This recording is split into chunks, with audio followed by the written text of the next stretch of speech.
trying to be like everybody else, trying to sound like everybody else, trying to shoot YouTube videos like everybody else does. And I'm not knocking out people who do their YouTube videos, but instead of me trying to assimilate and be like them, I want to do something and make myself stand out. So that when I enter the social, it's not to find my identity in the social, it's to infuse my identity into the social, right?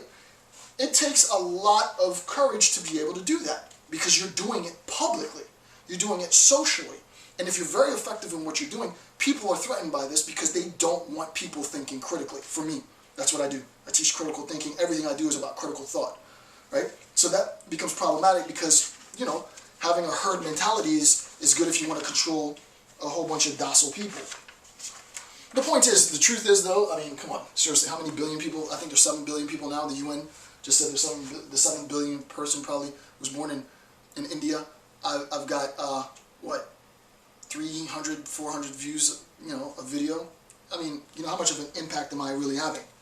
The point is insofar as the individual is attempting to synthesize that tension between group cohesion and assimilation and individuation and self-identity, that tension is, for Simmel, synthesized in the process of being a stranger. And that's what I am. And that's what I want to be, right? And this is what I think will be great for the Occupy movement. I just really want to make this concept clear because I read the passage to you initially and it sounded like freaking some cryptic stuff. Hopefully it's a little clearer now, and I'll apply this to the Occupy movement. Hopefully you'll see the power of this, right? Because there is a sense in which you know Dr. Jason J. Campbell. Fewer of you know Jason Campbell. And only really my close family and friends know me for who I really am, right? So that there is a sense of strangeness in this medium, in this virtual social nexus. There is a strangeness in this. And with everything that I have in my being, I do want to preserve that, right? So, top of page 14, let's apply this to the Occupy movement, right? Again, very, very academically sort of abstract analysis, but let's try and make sense of this and apply it to Occupy. So, top of 14. One must be sure to preserve one's identity within the crowd. This is very important.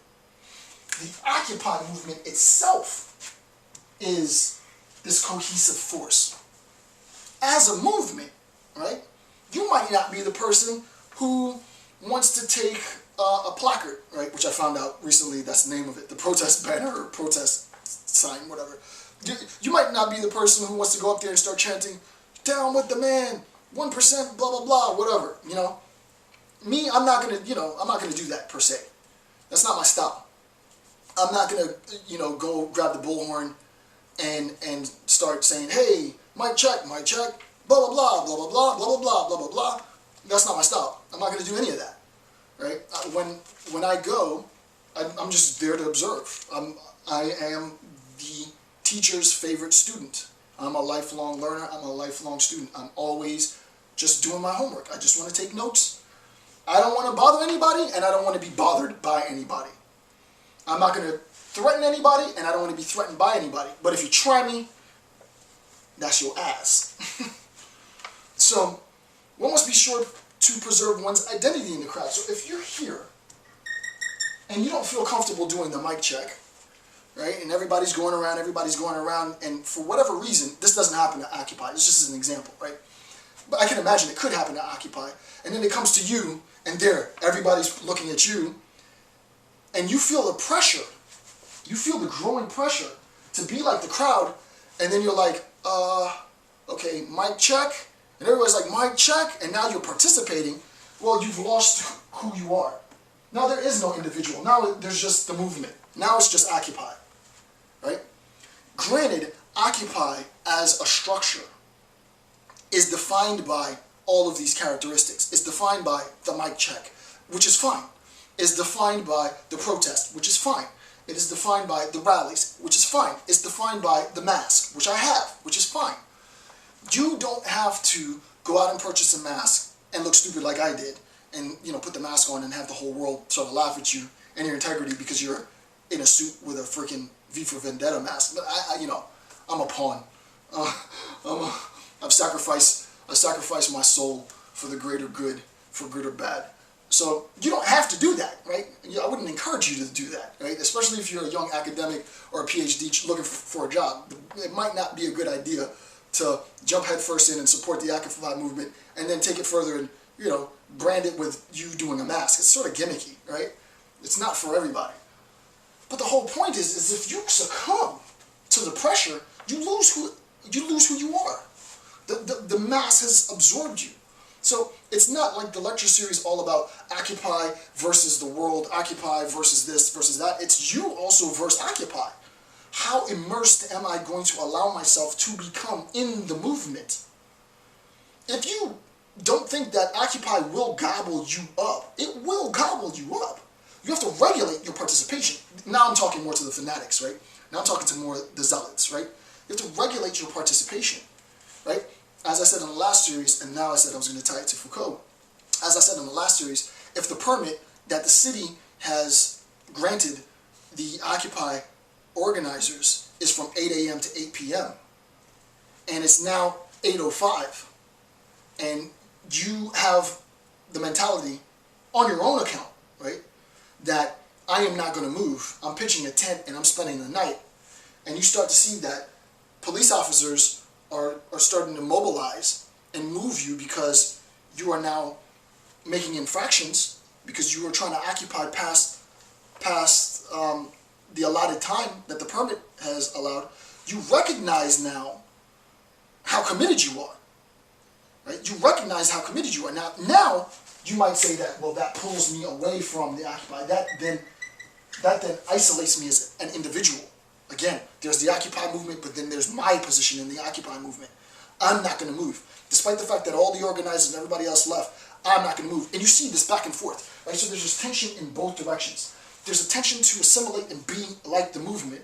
There's a tension to remove yourself from the movement for good or for bad, for better or for worse. All of this is sort of qualitatively assessed. All of this is subjective in a sense. There's really no objective validity to any of this.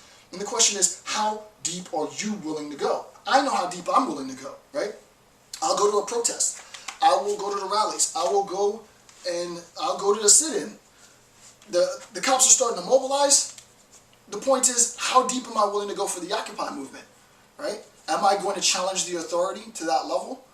Personally speaking, probably not.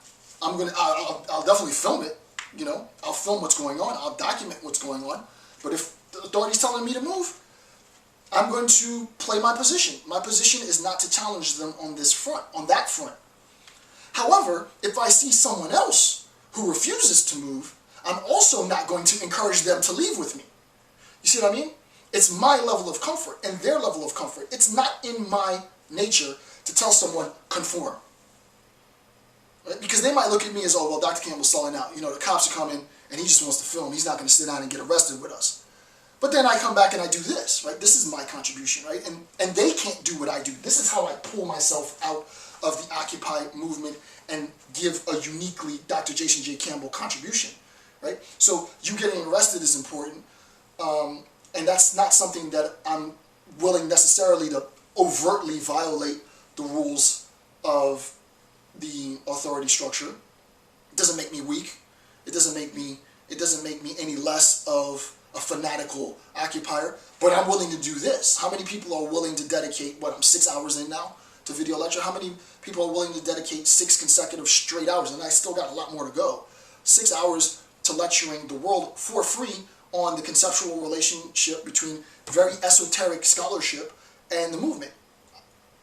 I've looked all on YouTube. I'm the only person in the world that's doing this. I'm the only person in the world that's doing this, right? So this is definitely my contribution.